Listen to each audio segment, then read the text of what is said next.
Cash Money Records is arguably one of the most successful labels in rap, especially from a commercial standpoint.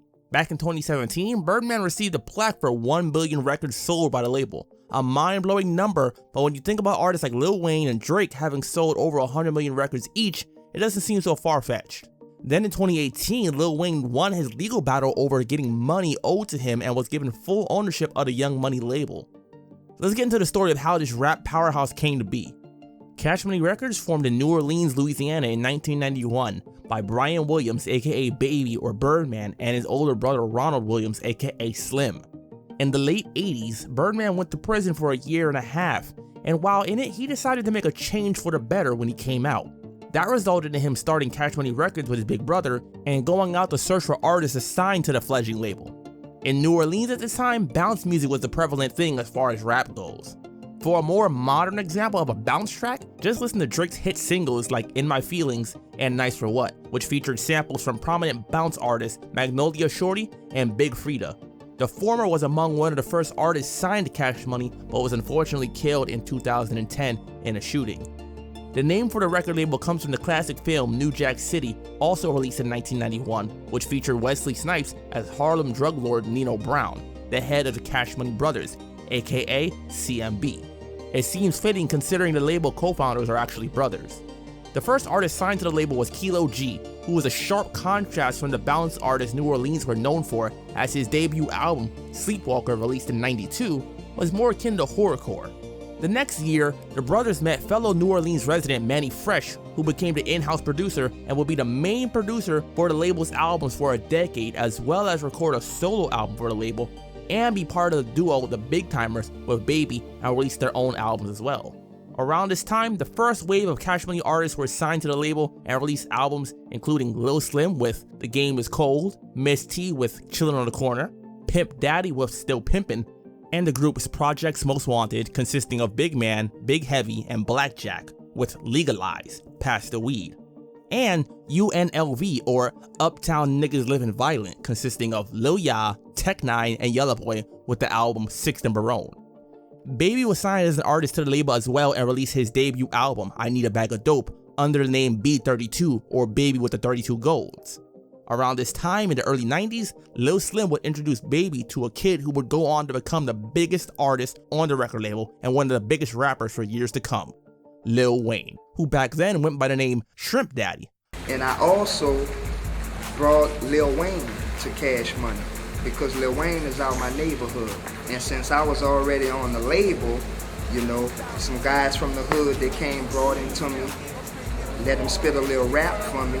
And when he spit his rap for me, it stuck with me. And when that stuck with me, I told him, I said, come meet me and I'm gonna introduce you to Baby and Slim. And I'll let you handle business with these guys. But more on that later. In 1994, Lil Slim released Powder Shop, UNLV, Straight Out the Gutter, Projects Most Wanted, High Life, and recently signed Mr. Ivan with 187 in a hockey mask. Unfortunately, Pimp Daddy was shot and killed in April of '94, allegedly involving an altercation around his then girlfriend, fellow Cash Money artist, Miss T. Pimp Daddy was apparently an inspiration to artists like Lil Wayne coming up, as Wayne's initial rap style and name was based on Pimp Daddy's own, hence the Shrimp Daddy moniker. Sadly, when Wayne was 12 years old, he attempted suicide by shooting himself with the gun hidden in his mother's bedroom. The reason for this being that she had told him that he's not allowed to pursue his rap career anymore, and being told no for the thing that he wanted more than anything else had essentially driven him to the point. In interviews about the incident, he stated that he called the police, then shot himself in the chest, and managed to slide himself over to the door that the police were knocking on, and kicked the door to let the police know someone was inside. A white police officer who he refers to as Uncle Bob is who he credits as being the one to prioritize saving his life during the incident. I for one am glad that he survived and went on to have such an amazing career. At first, whenever Wayne would mention the shooting, he would state that it was an accident, but as recently as 2018 in his song Let It All Work Out from the Carter 5 album, he told the story in detail and admitted that it was indeed intentional. According to Wayne, after the incident, his mother had changed her attitude regarding his rap career after seeing how much it meant to him. From then on, he was essentially full force into the music. Around this time, Lil Wayne or Shrimp Daddy had changed his name to Baby D and formed a duo named BG's, with fellow rapper Lil Doogie and released the album True Story in 1995. Also around this time, Young Buck, who later went on to join G-Unit, met Baby and was associated with the Cash Money label. However, according to a Young Buck interview with Vlad TV, he never signed a contract or released an album on the label despite being around them for 4 years. After leaving Cash Money, he went to Juvenile's UTP label shortly before winding up with G-Unit. Also in 95, the previous Cash Money artist released some more albums. Lil Slim with Thuggin' and Pluggin', Miss T with Having Things, UNLV with Mac Melf Calio, Kilo G with The Bloody City, and Tech 9 from UNLV's solo album Straight from the Ramp. New Orleans had 3 rap labels in particular that had some notoriety in the 90s. Cash Money Records, Big Boy Records, and No Limit Records. They all were formed around the same time, and Cash Money had beef with Big Boy Records in particular, as the group UNLV would go back and forth with Partners in Crime, aka PNC, as well as Mystical, who were both signed to Big Boy Records. As you probably know, Mystical would later go on to join No Limit Records. The BGs would also diss Big Boy Records on a track from their True Story album, but I won't be going in depth about the beef between the labels here.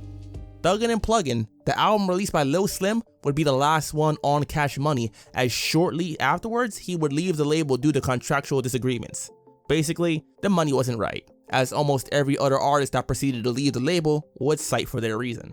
Lil Slim is the first artist to leave the label, of course not counting the unfortunate murder of Pimp Daddy. In 1996, the rest of the group that would come to be known as the Hot Boys were signed, as Juvenile left Warlock Records, where he released his debut album Being Myself in 95, and headed over to Cash Money. According to a Vlad TV interview with Lil Ya, Juvenile said UNLV's name in a song he did with DJ Jimmy before UNLV was even signed with Cash Money. That song being Bounce for the Juvenile. Lil Ya essentially appreciated the shout out and brought Juvenile to Cash Money to get signed to the label. That same year, UNLV dropped the album Uptown for Life, which featured a well-known diss track to Mystical, Drag 'Em in the River, as well as Boom Get Trapped, also dissing Mystical. They also released a posthumous album by Pimp Daddy, Pimpin' Ain't Easy, which would be his last album on the label. Miss T also released her second album, Female Baller, which would also be her last album on the label. Also, BG released his solo debut, Chopper City, in 1996, making him the first of the Hot Boys to release a solo album on the label.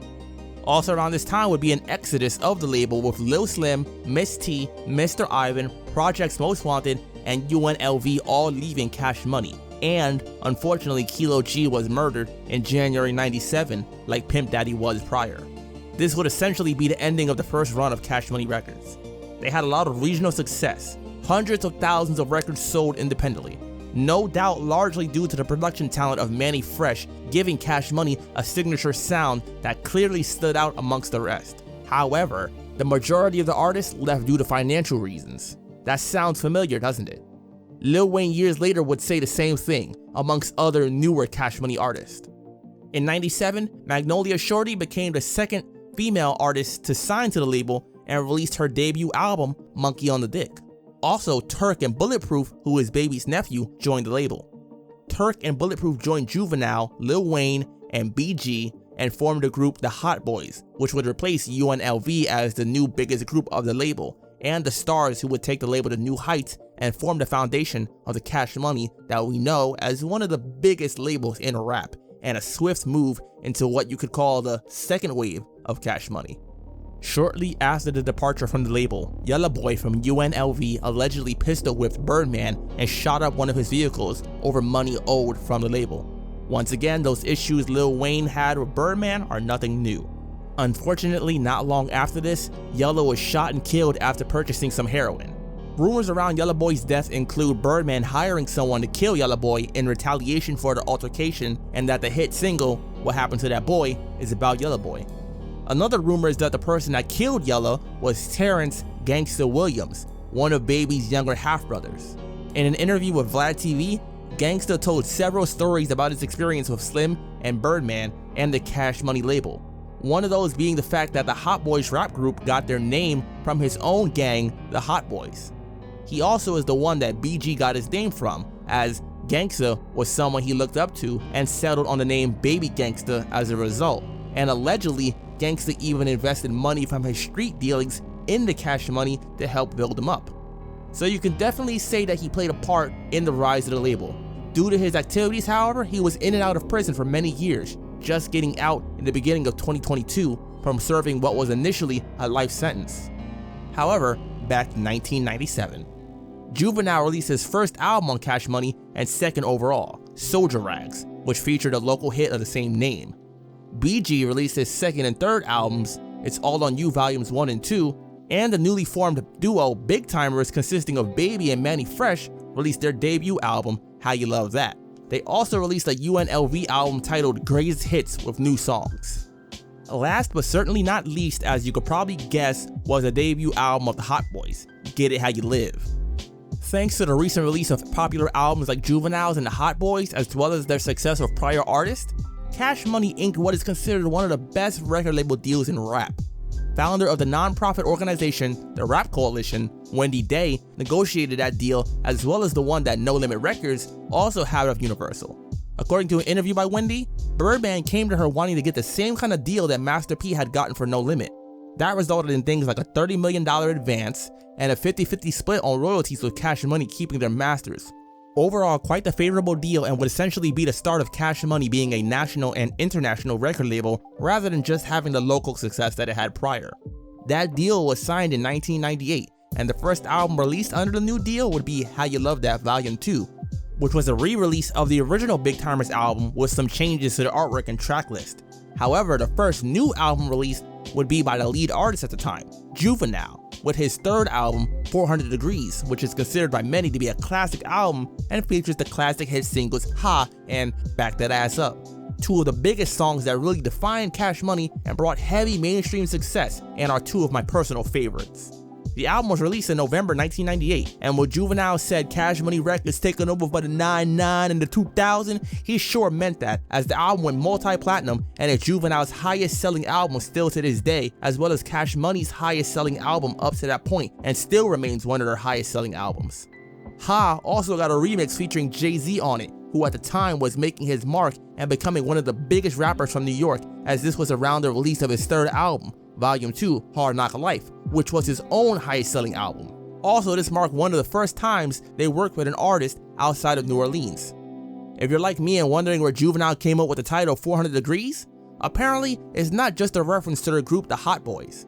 In an interview with Vlad TV, when asked about the album title, he stated that the album came from the fact that he cooks his food on 400 degrees. Definitely not what I expected. Cash Money dominance would continue on into 1999 as they released a few more albums, including another one of their biggest. BG released his fourth solo album, Chopper City in the Ghetto, which features the hit single Bling Bling, featuring the Hot Boys and Big Timers, which has been the biggest single of BG's career and another one of the hit singles that brought Cash Money to national fame. Also released in 1999 was the Hot Boys' second album, Guerrilla Warfare, as well as the solo debut of Lil Wayne, The Block Is Hot. Last but not least was Juvenile's fourth album, G Code. All of these albums went platinum and brought the label even more commercial success and notoriety in the rap realm. Then at the turn of the century, several more albums were released, but the payment issues that the original Cash Money roster had come back to again haunt the label. The Big Timers released their second album, I Got That Work, or third considering the reissue of How You Love That. BG also released his fifth and final album on the label, Checkmate, as shortly after the release, he left Cash Money to start his own label, Chopper City Records, where he would go on to release further albums without the Hot Boys, including the aptly named Life After Cash Money. Another artist that signed to the label around this time was the singer TQ, who had the hit song West Side from his debut album in 1998. Classic song. If you're from the West Side and don't know it, then go check it out. Unfortunately, he didn't release an album during his stint on Cash Money. Also in 2000, Cash Money released the film Baller Blockin' and the soundtrack to it, as well as an instrumental album titled Platinum Instrumentals, which, as you can guess, features the instrumentals from their platinum-selling singles. Lil Wayne also released his second solo album, Lights Out. In 2001, Hot Boy Turk finally released his solo debut album, Young and Thuggin'. On this album, Juvenile was not featured at all, and Lil Wayne and BG were only on 2 songs, which was unusual for Cash Money albums at the time, as they regularly featured multiple times on each other's albums. Instead, Manny Fresh was featured several times throughout the album.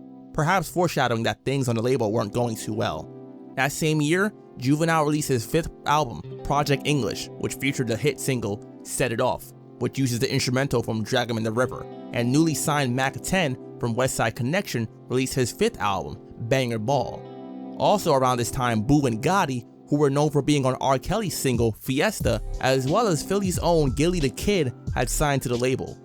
Shortly after the release of his album, Juvenile left the label, as well as BG, both due to financial disputes, just like prior artists had done, which essentially was the breakup of the Hot Boys. Some would chalk the internal struggle up to things like the group being taken advantage of for being so young, and some chalk it up to the drug use. Artists like BG and Turk have admitted that at a young age they were hooked on heroin and cocaine for a time. This also would be the passing of the torch again, this time to Lil Wayne, who became the flagship artist of the label. Then in 2002, the label signed the R&B and soul singer Tina Marie to the label, who by this point already had a lengthy career prior. Just another testament to how big the label was getting now. Also, Big Timers released their 4th album, Hood Rich, with the hit single Still Fly, the biggest song of the duo's career. That same year, Baby also released his first solo album in almost a decade with Birdman, which would also go on to be his new rap name. That album is where the previously mentioned song, What Happened to That Boy, is featured. Lil Wayne also put out his 3rd album, 500 Degrees, which was seen as a shot at Juvenile's biggest album, 400 Degrees, and works well with the passing of the torch that I mentioned earlier. Lil Wayne was now the only hot boy on the label, as around this time, Turk also left the record label after releasing only 1 album on it. Cash Money also released a soundtrack to the film Undisputed, as well as another greatest hits compilation, Platinum Hits Volume 1, which once again features a bunch of hit songs from Cash Money. As you can see, they just really like this whole platinum thing. The platinum records continue, however, as in 2003, Juvenile came back to Cash Money after leaving briefly and starting his own label, UTP Records, and released his 6th album, Juvie the Great, which was released on both labels and went platinum. The duo Boo and Gotti also released their debut album, Perfect Timing, but the album didn't perform very well and they left the label afterwards. The Big Timers released their 5th and final album, Big Money Heavyweight, as well. Just like the previous Exodus, other artists had left the label around this point, this time Mac 10 and TQ. Due to situations like this, Cash Money would have a bit of a reputation for signing a bunch of artists who would drop little to no music while on the label. In 2004, Tina Marie released her 1st album in a decade and her 1st album on Cash Money, La Danya. Manny Fresh released his solo debut album, The Mind of Manny Fresh, and Juvenile got a greatest hits album with songs from his Cash Money stint. This would be his last release on Cash Money, as he wound up leaving the label again afterwards. This would also be the year that Lil Wayne released his 4th album, The Carter, which featured the hit song, Go DJ, Now That's My DJ, which became his biggest solo hit up to that point. This album is where Lil Wayne became more well known, and it's also the last one that Manny Fresh was the main producer for, as Manny would wind up leaving the label shortly afterwards as well. So the Manny Fresh signature sound of the label would be no more for further releases. Now Cash Money, a label that started off as an independent label founded in the streets of New Orleans that grew to sell millions of records, was without their in-house producer, their starting crew, and their flagship artist. It was largely on Wayne to continue the success, while Baby also stepped up to release music as well, and they branched out to look for more new young talent. In 2005, after the success of Lil Wayne's The Carter album, the first of what would be a highly successful series of albums, Wayne founded Young Money as an imprint of Cash Money, symbolic of the new young artists that would come to be signed to the label, like Gutta Gutta, T Streets, and Mac Main, who Wayne had worked with prior and knew for several years already. For example, Gutta and Streets were a part of Squad Up, the group that Lil Wayne put together featuring several other rappers such as Kid Kid, and released several mixtapes together. However, they never signed to Cash Money as a group. In 2005, Cash Money had an understandably short list of album releases, just Baby's 3rd album, Fast Money, and Wayne's 5th album, The Carter 2. But with the latter, Cash Money was even further cemented as a force to be reckoned with. It remains one of Wayne's highest selling albums and one of the first ones that come to mind when speaking on his catalog. It has the hit single, Fireman, which is still to this day one of my favorite Lil Wayne songs of all time, and the album did something else as well. It showed that even without the production talents of Manny Fresh, they could still go platinum and multi-platinum in record sales and had the flexibility to work with different producers. Also, this was the first album released after Young Money had been started by Wayne and would essentially set things off with a bang. This would also be the start of Wayne's mixtape run with the release of Dedication, hosted by DJ Drama, also released in 2005. Unfortunately, late in August of that year, the Category 5 Hurricane Katrina devastated various areas in the South, including New Orleans, the home of Cash Money. Then in 2006, Tina Marie released her second and final album on the label titled Sapphire, in which the song Resilient was dedicated to the victims of Katrina. Also in 2006 was the release of Like Father, Like Son, the album by, as you can guess, Birdman and Lil Wayne, which features the hit single Stuntin' Like My Daddy. And on top of that, Wayne dropped Dedication 2, the follow-up to the first Dedication and what is considered one of his best mixtapes ever, and featured one of the most memorable tracks with Georgia Bush, where Wayne vents his frustrations about Katrina and then President Bush's response to the hurricane. Cash Money Records would continue on growing and rebuilding though. As I said, new talent was slowly but surely being signed to the label.